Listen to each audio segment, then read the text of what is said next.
పరిశుద్ధ శ్రీ యేసువే పరలోక రాజు మురియుచునే పూజింతును నిరతము పరిశుద్ధ శ్రీ యేసువే పరలోక మహిమ నుండి నరుల రాజ్యములలో పరలోక మహిమ నుండి నరుల రాజ్యములలో నిరతము తన పాలనము జరిగించుచున్న రాజు నిరతము తన పాలనము జరిగించుచున్న రాజు పరిశుద్ధ శ్రీ యేసువే పరలోక రాజు మురియుచునే పూజింతును నిరతము పరిశుద్ధ శ్రీ యేసువే పెనుయేలు పోరాటంబున పోనివ్వనంచు పెనుగునందున యాకోబు వినయమున పెనుయేలు పోరాటంబున నన్ను దీవించు తండ్రి నిన్ను నే విడువనంచు నన్ను దీవించు తండ్రి నిన్ను నే విడువనంచు కన్నీటితో వేడగా ఘనత ఇజ్రాయేలనియే కన్నీటితో వేడగా ఘనత ఇజ్రాయేలనియే పరిశుద్ధ శ్రీ యేసువే పరలోక రాజు మురియుచునే పూజింతును నిరతము పరిశుద్ధ శ్రీ యేసువే బలము నారోపించుము బలమిచ్చు ప్రభువు సిలువలో నీకై సమసేను సియోను బలము నారోపించుము గెలిచే సమాధి నుండి బలముతో తిరిగి లేచే గెలిచే సమాధి నుండి బలముతో తిరిగి లేచే ఎల్లా మేలుల తలచి హల్లెలూయ పాడేదము ఎల్లా మేలుల తలచి హల్లెలూయ పాడేదము పరిశుద్ధ శ్రీ యేసువే పరలోక రాజు మురియుచునే పూజింతును నిరతము పరిశుద్ధ శ్రీ యేసువే పరలోక మహిమ నుండి నరుల రాజ్యములలో పరలోక మహిమ నుండి నరుల రాజ్యములలో నిరతము తన పాలనము జరిగించుచున్న రాజు నిరతము తన పాలనము జరిగించుచున్న రాజు పరిశుద్ధ శ్రీ యేసువే పరలోక రాజు మురియుచునే పూజింతును నిరతము పరిశుద్ధ శ్రీ యేసువే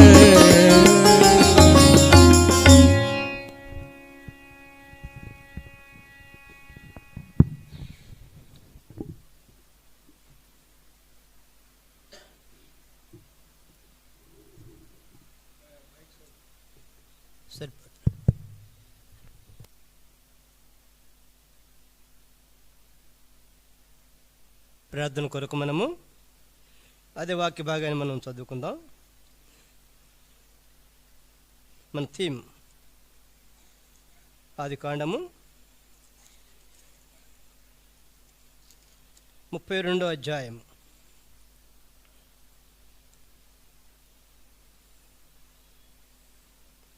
24వ వచనం చదువుకుందాం. 25 యాకోబు ఒక్కడు మిగిలిపోయాను, ఒక నరుడు తెల్లవారు వరకు అతనితో పెనుగులాడాను. అతన్ని గెలవకుండా చూచి తొడగూటి మీద అతన్ని కొట్టాను. అప్పుడు అతడు ఆయనతో పెనుగులాడటం వలన యాకోబు తొడగూడు వసలేను. ప్రార్థన చేసుకుందాం. ప్రేమల తండ్రి మాటలు దీవించిన ఆయన స్తోత్రములు చెల్లిస్తున్నాం. సహాయం చేయ తండ్రి. కొద్ది నిమిషంలో వాక్యం ధ్యానం చేసుకొని కుటుంబ ప్రార్థన ముగించుకోవడానికి సహాయం దయచేయండి. మీ ఆత్మ సహాయం అనుగ్రహించండి. ఐ మనవర్తి మే కైండ్లీ అన్నట్టు ద హోలీ స్పిరిట్. సామ్ 81:10 జ్ఞాపకం చేసుకుంటున్నాం. యేసయ్య నామములో ప్రార్థించి వేడుకుంటున్నాం తండ్రి, ఆమేన్. యాకోబు యబ్బోకు రేవు దగ్గర ఆ దేవునితో పెనులాడుతూ ఉన్నాడు. ఈ సందర్భాన్ని కొంతమంది సేవకులు ఇది ఫస్ట్ ఆల్నైట్ ప్రేయర్ అంటారు. ఈ సందర్భాన్ని ఇది ఫస్ట్ ఆల్నైట్ ప్రేయర్ అంటారు. ఆది కాండంలో ఇది ఫస్ట్ ఆల్నైట్ ప్రేయర్. రాత్రంతా కూడా యాకోబు దేవునితో పెనులాడుతూనే ఉన్నాడు, స్ట్రగలింగ్ ఇన్ ప్రేయర్. కాబట్టి ఆయన పెనులాడుతూ ఉన్నాడు. ఎప్పుడైతే గెలవకున్నాడు చూచి తొడగూడు మీద అతన్ని కొట్టాను. అప్పుడు అతడు ఆయన పెనులాడటం వలన యాకోబు తొడగూడు వసలేను. 26వ వచనం 32వ అధ్యాయము. ఆయన తెల్లవారుచున్నది కనుక నన్ను పోనిమ్మని అడగా అతడు నీవు నన్ను ఆశిస్తే కానీ నేను నిన్ను పోనీయనను. కాబట్టి ఈ యొక్క రాత్రి అంతా కూడా దేవునితో పెనులాడుతూ వచ్చాడు యాకోబు. ఆశీర్వాదం పొందుకున్నాడు. అప్పుడు దాకా మరి పెనులాడుతూ ఉన్నాడు. నువ్వు పమ్మని చెప్పి పోతానంటున్నాడు దేవుడు. నువ్వు పోవడానికి వీలు లేదు, నన్ను ఆశీర్వదిస్తే నేను వదిలిపెట్టను అంటున్నాడు. కాబట్టి ప్రార్థనలో పెనుగులాట, స్ట్రగ్లింగ్ ఇన్ ప్రేయర్, ప్రార్థనలో పెనుగులాట, పట్టుదలతో కూడిన ప్రార్థన. అది కూడా మన ఉదయకాలం నుంచి ఈ భాగంలో ఆయన చాలా విషయాలు చెప్పాడు. ఆశీర్వాదం కొరకైనటువంటి ఏ విధంగా ఆయన పెనులాడుతూ వచ్చాడో, ఆశీర్వించబడ్డాడో, ఏ విధంగా మార్చబడ్డాడో మనం చూస్తూ వచ్చాం. అదే సందర్భం, అదే సమయం, సేమ్ టైం ఈ సందర్భాన్ని మనం ప్రార్థనతో కూడినటువంటి పెనుగులాట, ప్రార్థనలో పెనుగులాట, స్ట్రగలింగ్ అంటారు ఇంగ్లీష్లో. అలాగే ప్రార్థనలో పట్టుదల, రెండు కూడా చాలా ప్రాముఖ్యం. పట్టుదలతో ప్రార్థన చేయాలి, పట్టుదలతో ప్రార్థనలో పెనుగులాట ఉండాలి. ఆ పౌలు అంటాడు ఒక మాట, చూడండి రోమపత్రిక 12వ అధ్యాయము. రోమాపత్రిక 12వ అధ్యాయం. రోమాపత్రిక 12వ అధ్యాయము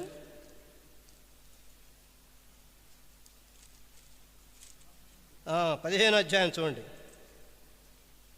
రోమపత్రిక 15వ అధ్యాయంలో చివరిలో ఉంటుంది, మధ్యలో 32 మధ్యలో నేను చదువుతాను. 32 తర్వాత, నేను దేవుని చిత్తం వలన సంతోషముతో మీ వద్దకు వచ్చి మీతో కలిసి విశ్రాంతి పొందినట్లును మీరు నా కొరకు దేవునికి చేయి ప్రార్థనల యందు నాతో కలిసి పోరాడవలనని మన ప్రభు అయిన యేసుక్రీస్తుని బట్టి ఆత్మల ప్రేమను బట్టి మిమ్మల్ని బతిమాలు కొనుచున్నాను. చూసారా, అపోస్తలుల పౌలు యొక్క జీవితం అంతా కూడా పెనుగులాటే. స్ట్రగ్లింగ్ లైఫ్ అంతా అంత. ఆయనకి ఏనాడు కూడా నెమ్మది లేదు, ఏనాడు కూడా ప్రశాంతత లేదు. ప్రశాంతత ఎంతో ప్రార్థనలో పెనుగులాటే. ఇటుపోయినా ఆయనకి శ్రమలే, ఇటుపోయినా ఇబ్బందులే. కాబట్టి అక్కడ ఉన్నాడు అంటే ఇక గొడవ అన్నట్లు లెక్కే. స్వార్థ చెప్తాడు, దేవుడికి వాక్యం చెప్తాడు, ఇక మొదలవుతుంది గొడవ. ఆ విధంగా ఆయన ఇంటా బయట, లోపల బయట కూడా he was facing lot of troubles, lot of sufferings, so many things. అది ఆయనకు ప్రార్థనలో అది పోరాటం. నాతో కలిసి పోరాడండి మీరు కూడా అని పౌలు చెప్తాడు. నిజంగా ప్రభు యేసుక్రీస్తు వారి మనకు ఫస్ట్ మోడల్ ఇన్ ప్రేయర్లో. మన భక్సింగ్ గారు మనకు మోడల్ ప్రార్థనలో. అంతకంటే ఎక్కువగా యేసు ప్రభు వారు మనకి మాదిరి. ఎందుకంటే గెస్తమైన తోట ఆయన పొందినటువంటి స్ట్రగలింగ్ ఇంత అంతా కాదు. ఏ మాతృడు కూడా ఆ స్ట్రగలింగ్ పడి బతకలేడు కూడా. No man cannot live, no man cannot serve. Such a struggling he had in the Gethsemane garden. ఆ విధంగా ఆయన ప్రార్థనలో పెనుగులాడాడు. ఎంత లేకపోతే చెమట ముందు గారిపోతాయి. ఇంతగా ఇదే స్ట్రగలింగ్ కాకపోతే ఆ పరిస్థితి వస్తుంది. బికాజ్ ఆ దేవుడు కాబట్టి తట్టుకున్నాడు, శిలువను మోసాడు. అంత భయంకరమైనటువంటి యుగస్తమైన తోటలో స్ట్రగలింగ్ పడి శిలువను మోసాడు అంటే అది మానవ మాతృడి వల్ల కాదు. హి వాజ్ ఎ గాడ్, దేవుడు. పరిపూర్ణ మానవుడిగా వచ్చాడు, స్ట్రగలింగ్ అనుభవించాడు, దేవుడుగా తిరిగి లేచాడు, ప్రూవ్ చేసుకున్నాడు దేవుడుగా. ఆ విధంగా ప్రార్థనలో పెనుగులాట గెస్తమైన తోటలో అది మొట్టమొదటి మాదిరి. ప్రభువే మనకు మాదిరి, ఇంకెవరో కాదు. పెందలకడ వెళ్ళాడు ప్రార్థనకి, ఉదయకాలమే ప్రార్థనకు వాడుగా ఉండేది. రెండవ మాదిరి అపొస్తలుడైన పౌలు. తన జీవితంలో తన యొక్క సేవంతట్లో కూడా నాతో కలిసి పోరాడండి, ప్రార్థన చేయండి. పౌలు రాస్తాడు కదా, చూడండి ఒక మాట. ఎఫ్సీ పత్రిక 6వ అధ్యాయము, ఎఫ్సీ పత్రిక 6వ అధ్యాయము 18వ వచనం జ్ఞాపకం చేసుకున్నాం ఒకసారి.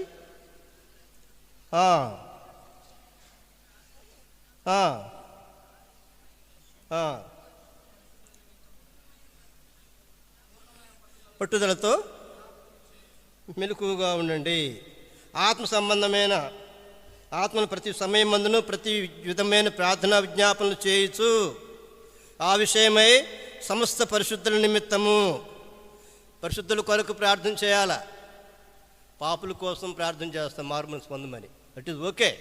Second one is also to pray for the saints, పరిశుద్ధుల కోసం కూడా. ఎందుకు? మనం ఫిలిప్పీ 1వ అధ్యాయానికి వెళ్ళాలి, ఇక లాంగ్ అయిపోతుంది.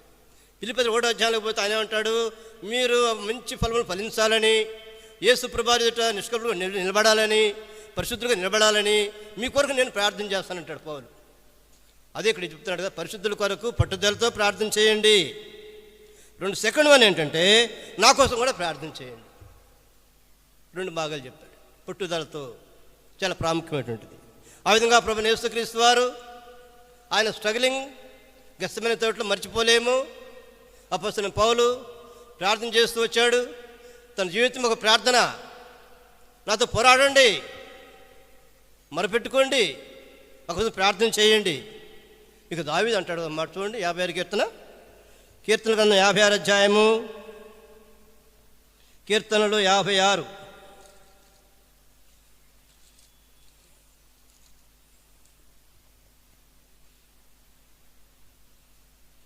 55 చూద్దాం. మొట్టమొదట 17 సాయంకాలమున, ఉదయమున, మధ్యాహ్నమున నేను ధ్యానించుచు మొరపెట్టుకుందును, అని నా ప్రార్థన ఆలకించును. నా శత్రువులు అనేకులై ఉన్నారు, అయినను వారు నా మీదకి రాకుండానట్లు సమాధానం కలుగజేసి ఆయన నా ప్రాణమును విమోచించి ఉన్నాడు. నా శత్రువు అనేక మంది ఉన్నారు, ఎంతోమంది తరుముతూ ఉన్నారు, కాసుకొని ఉన్నారు, ఎక్కడ చదువుతారు, ఎక్కడ చంపాలా అని. అనుక్షణం కూడా ఆయనకి మరణము బెత్తిరంత దూరంలోనే ఉంది. అలాంటి కండిషన్లో దావీదు నెమ్మది లేదు, పీస్ లేదు, ప్రశాంతత లేదు. బట్ దేవుని పైన ఆనుకున్నాడు కాబట్టి, నా బండ, నా కోట, నా దుర్గము, నా దేవుడు అని చెప్పాడు కాబట్టి దావీదు సమాధానంగా నెమ్మది ఉండగలిగాడు. దేవుడు దావీదు దాగి ఉన్నాడు కాబట్టి ఆ శ్రమల్లో, ఆ బాధల్లో, ఆ కష్టాల్లో దేవుని చేత, దేవుని వలన సురక్షితంగా కాపాడబడ్డాడు. తను నెమ్మది పొందినవాడుగా ఉంటూ వచ్చాడు. Because he was rely upon the God. Isaiah 26:3 దేవుడి మీద ఆనుకున్నాడు. He was rely upon the God so that he got a peace. చూసారా, సౌలుకి చేతగాల, మొదటి సౌలుకి చేతగాల. అది ఆయన ఎవరి మీద ఆనుకున్నాడు? కనిపిస్తాశాల మీద. దావీదు దేవుడి మీద ఆనుకున్నాడు, దేవుడి మీద ఆనుకున్నాడు, మొరపెట్టుకున్నాడు. ఇంకా చాలా వాక్యాలు ఉన్నాయి. ప్రార్థన చేశాడు. ఆ ప్రార్థన జీవితము, ఆ విశ్వాసము ఆ దావీదుని కాపాడుతూ వచ్చింది.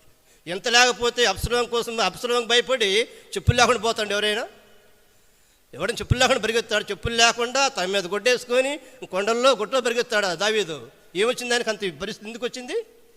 చూసారా, అబ్సలోముకు మీద యుద్ధం చేయలేక, కొడుకు మీద పోరాడలేక, ఎంతసేపు అసలు అబ్సలోం చంపడం ఎంతసేపు? యుద్ధం ఎంతసేపు దావీదుకి? Very simple. బట్ ఎందుకు వెళ్ళాడు? చెప్పులు లేకుండా ఎందుకు పరిగెత్తాడు?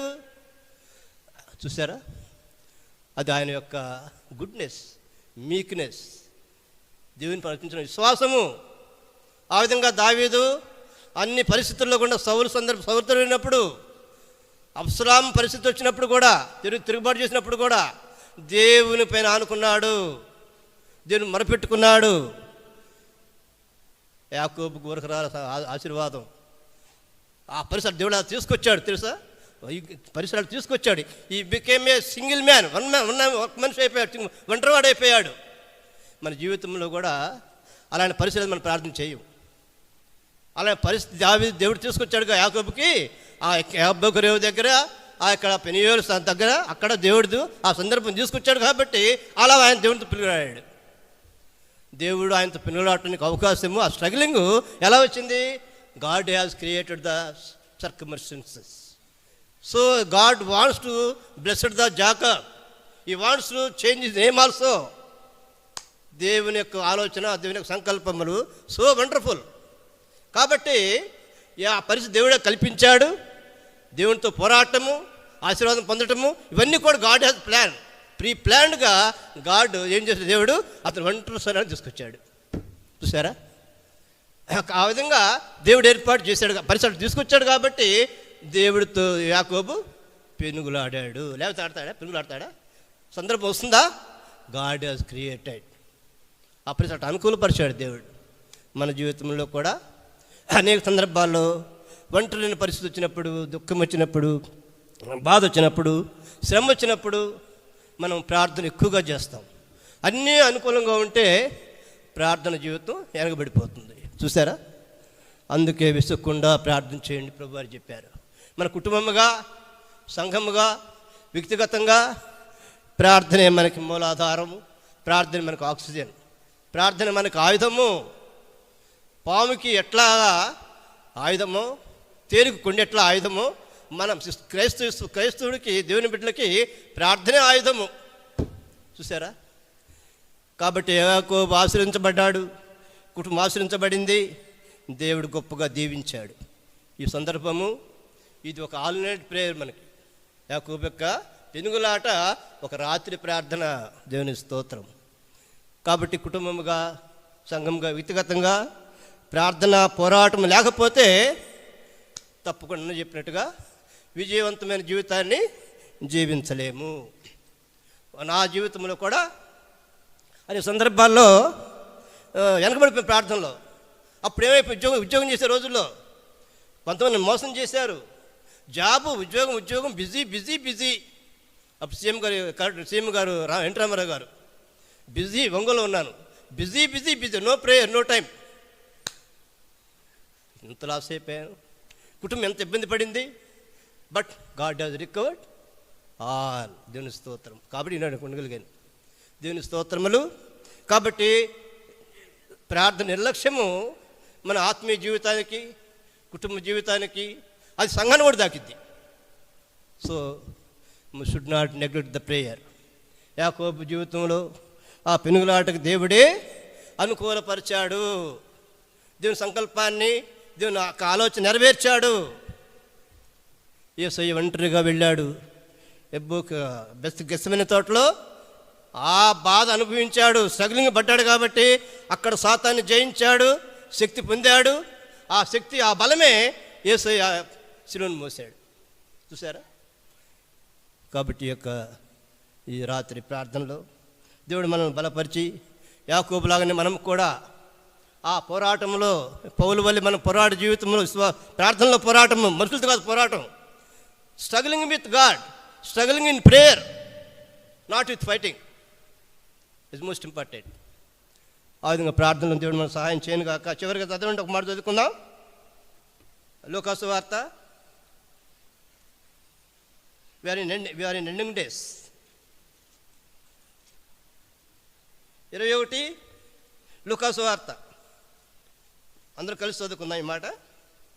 21 అధ్యాయము లూకాసు వార్త 35-36. ఆ దినమును భూమి మీద నివసించు వారందరి మీదకి అకస్మాత్తుగా వచ్చును. కాబట్టి మీరు జరగబోవు వీటిని తప్పించుకొని మనిషి కుమారుని ఎదుట నిలవబడి శక్తి గలవారగినట్లు ఎల్లప్పుడూ ప్రార్థన చేయొచ్చు.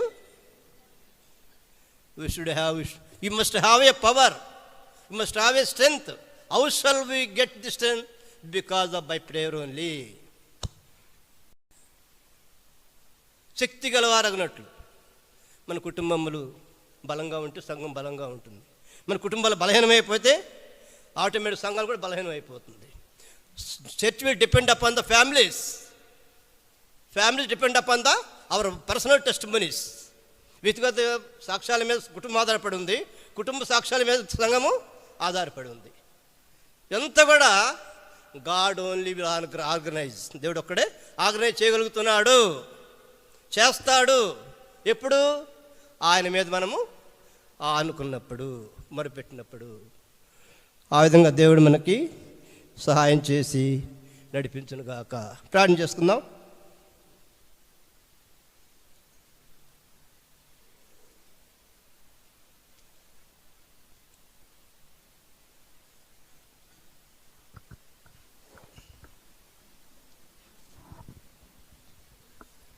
దేవా, స్తోత్రములు, వందనములు.